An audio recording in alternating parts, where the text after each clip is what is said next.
svima, ja sam Tihana, mnogi od vas me znaju sa bloga Just Cake the Cupcake, a pošto je YouTube kanal relativno nova stvar na mojem blogu, odlučila sam se malo ipak predstaviti uživo, pošto samo snimam video recepte.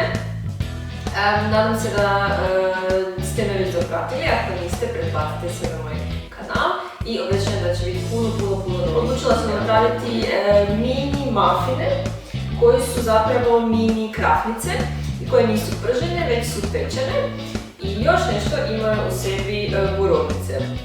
Tako da se nadam da ćete isprobati, nadam se da ćete se pretplatiti na moj YouTube kanal i eto, želim vam svima ugodan ostatak tjedna. Ćao!